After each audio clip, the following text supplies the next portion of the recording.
So today we're going to take a look at a scenario where civilization starts over. We're now in episode 34 of the series, and in the last episode we saw this socialist and this communist country unite to form the Communist Union. We saw the orange country give some land over to Crimea. We also saw the red team kind of have a revolution thing that caused them to lose Colombia, and they lost their puppet state over here. And also this lime greenish country over here was rigging elections in this country. And we also saw one more thing that and it was that like more countries are choosing Norway or Prussia's side. And also I missed the daily Madagascar update. Sorry about that. But yeah, now let's get started. And by the way, I know the series isn't getting as many views as it used to get, but I don't really care. I have fun recording the series, and that's what I'm gonna keep doing until it ends. So yeah, let's get started. Now, remember this country here? You know, the country that this country rigged the elections up to turn them fascist?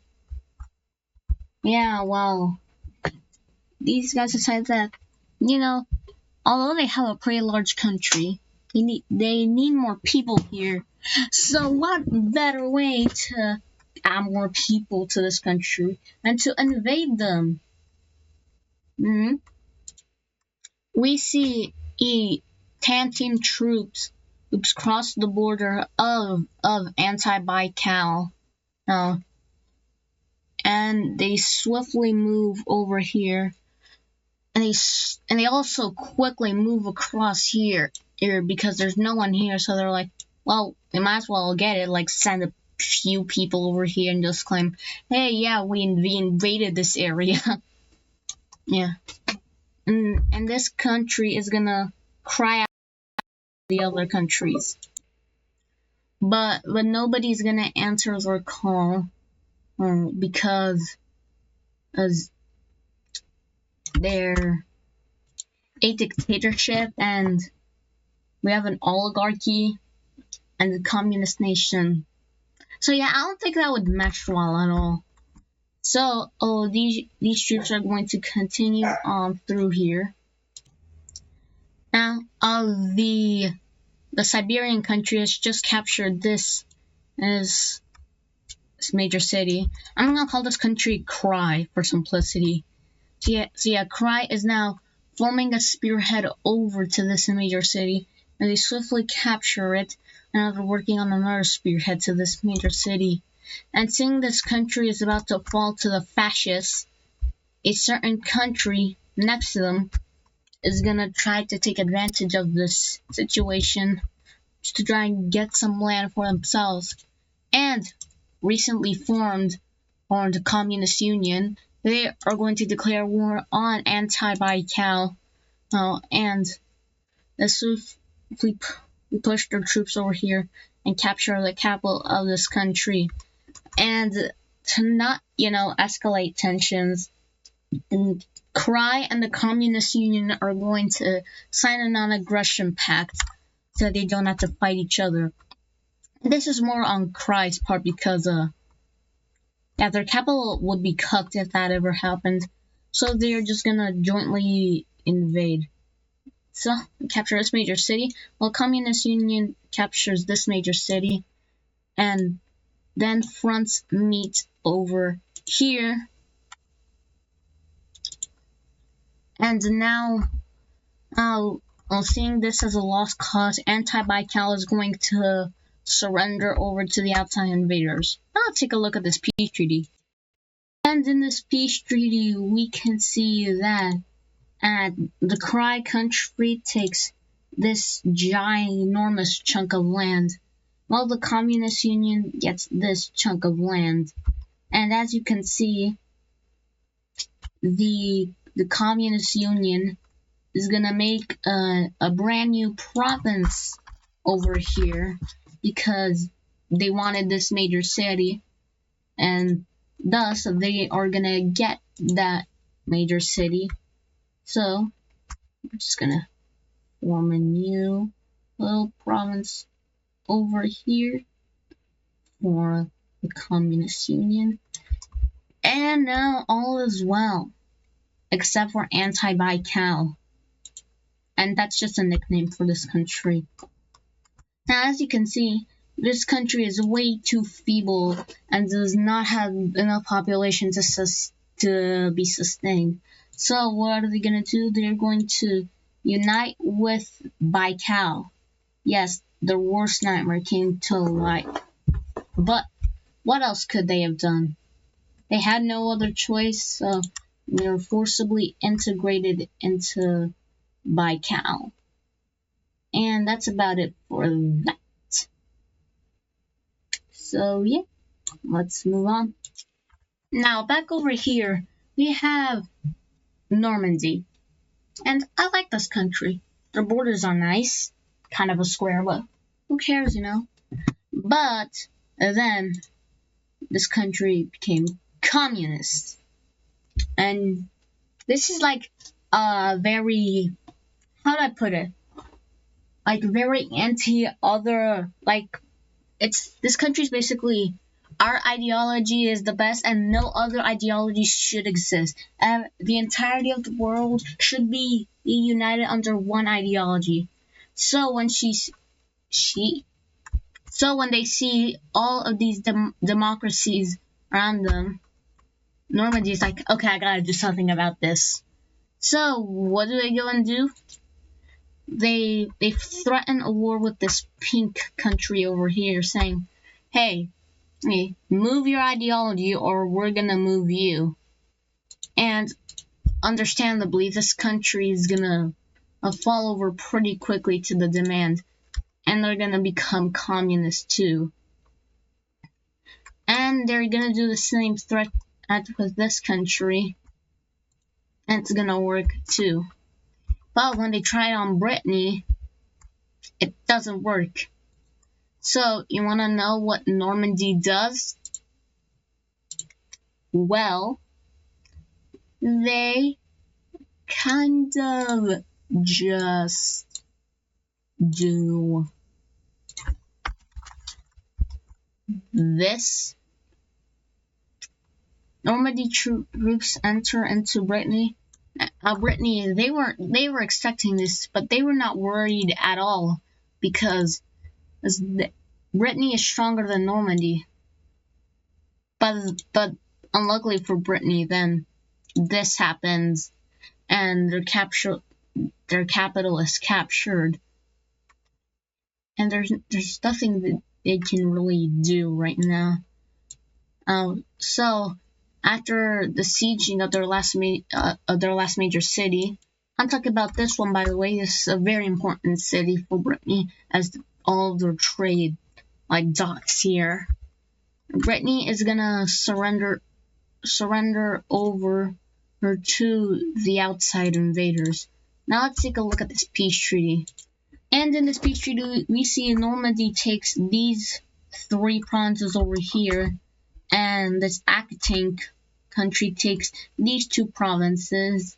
They didn't take much because their real goal was this, turning Brittany communist. And we might see this growing dynamic happening over here. Guys, you know how South China, or I'm gonna call this country New China now. You know how New China is a dictatorship and they're very imperialist? Like, surely that won't lead to anything bad, right? Oh, are you kidding me? Yeah, South China turns fascist. Yeah, the world is cooked. The world is cooked. And by the way, if you're wondering what Prussia thinks about this, they don't really care. All they care about is beating Norway. That's all they care about right now. So they're gonna take care of that first and then deal with fascism, like here. And actually, let's not leave this area. Let's go a little bit north. Purple China. how the mighty have fallen. Now they are relegated to being called Beijing. They used to be China, but now they're not. And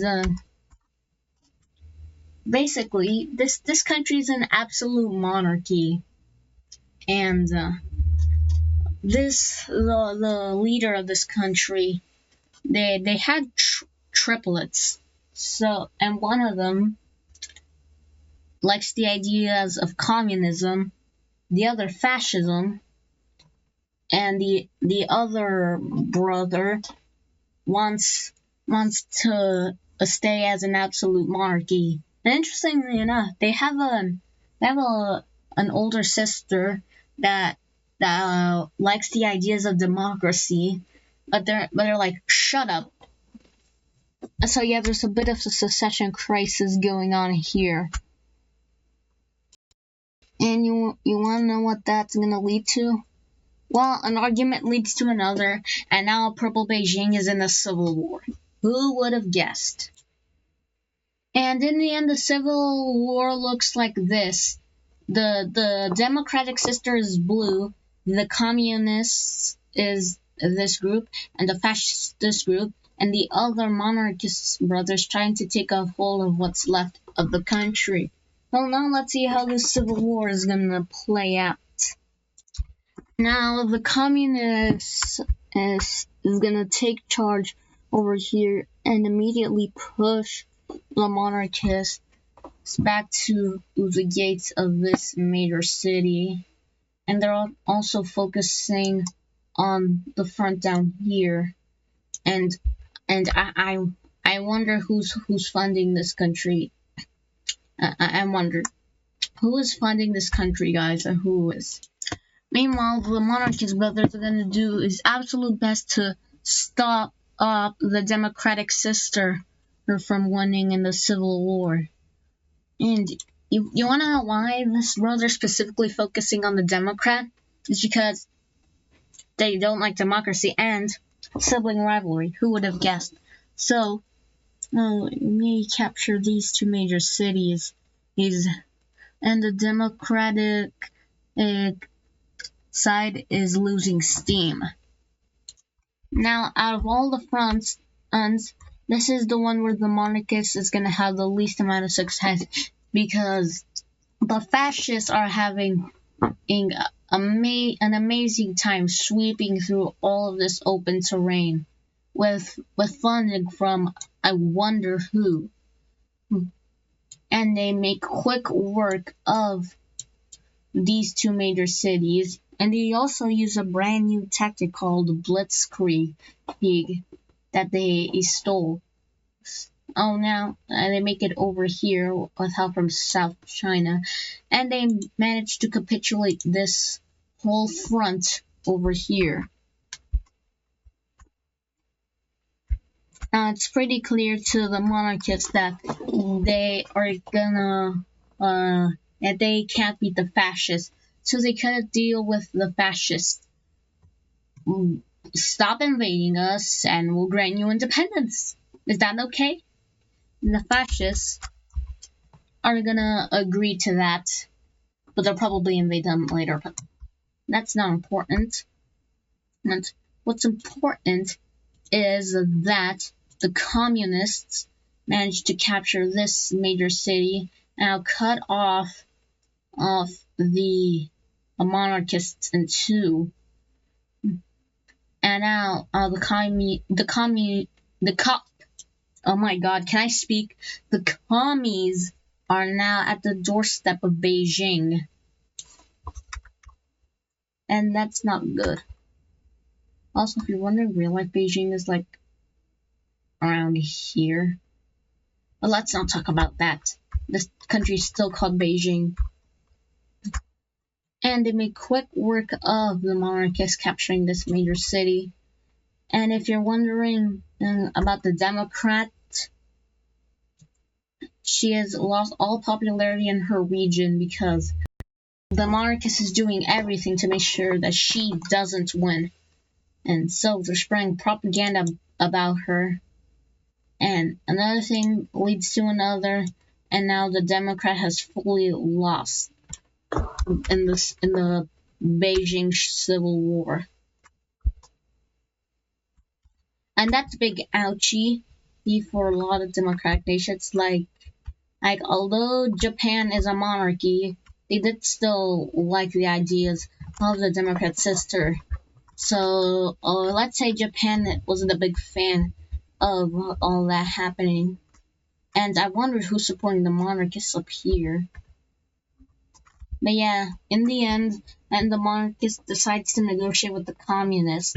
And now let's take a look at this peace treaty, which I think was very interesting one.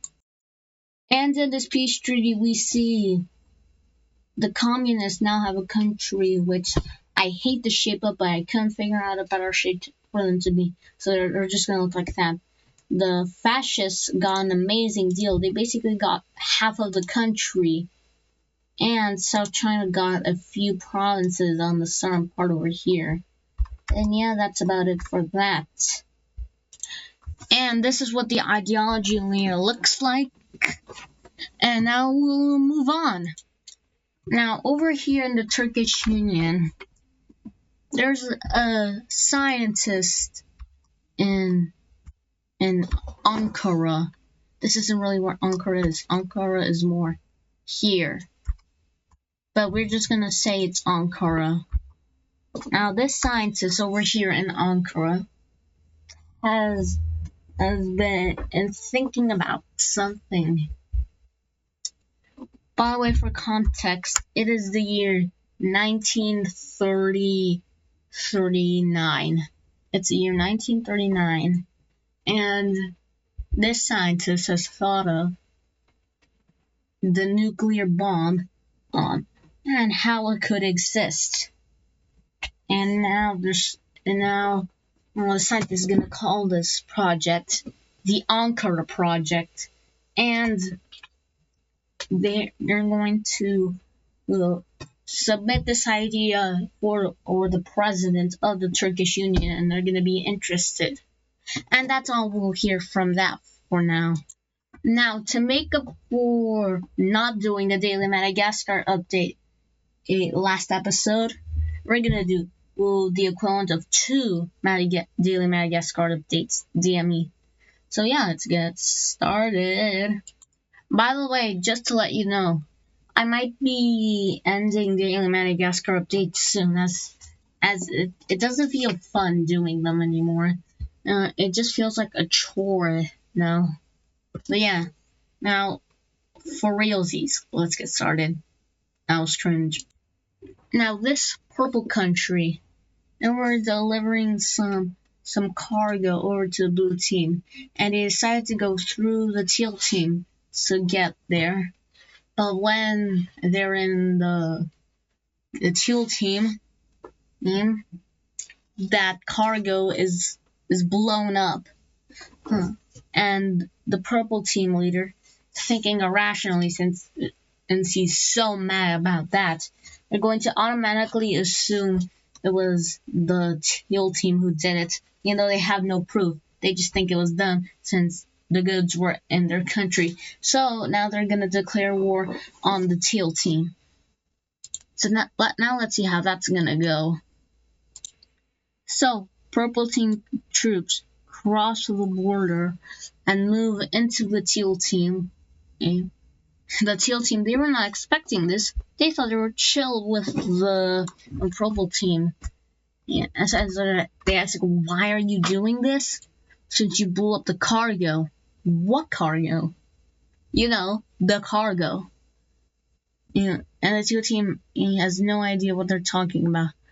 But the purple team is using strategies that are better than what the teal teams ever got, because they got nothing, because they thought that everyone around them was chill, and they're only going to act if there was a country expanding nearby their border.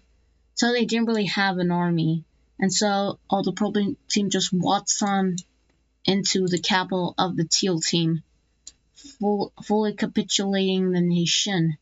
And now let's take a look at this peace treaty. And in this PhD, we see the purple team fully annex the Till country. And since I said I was going to do the equivalent of 2 daily Madagascar updates today, that's what we're going to do. So after this war, the purple team is still confused on why the Teal team just won't admit that it's them. So they think that there's something wrong here. And they ask the red team here if they know anything about this. Weirdly enough, the red team is the dark red country is a bit like they just don't want to show any files like that, and the purple team just sent spies in there to get them anyway. And what they found enrages the purple team for good reason. It was them. The dark red country was the one who blew up the goods. The goods that were getting transported here was for weapons, and these weapons, and the blue team and the purple team had an agreement that they were going to split these 2 countries. So the dark red union, not the dark red union, the dark red country acted irrationally, and so they blew up the goods. And when the purple team finds out about this, yeah. So purple team troops enter into the dark red country, and they swiftly capture the capital, because the red team had not anticipated the purple team sneaking in there and getting some files that they weren't supposed to see. So this country, using guerrilla warfare tactics, and just to keep going over here in the south, but in the west it's a different story. And now the purple team has to use guerrilla tactics of their own to try and get these guys, and it takes a very long time to do so. But after a while, the purple team finally manages to get rid of the dark red country. And I'm not even gonna pause for this, since you already know what the outcome is. Full annexation. Who would have guessed? Not me. Not me.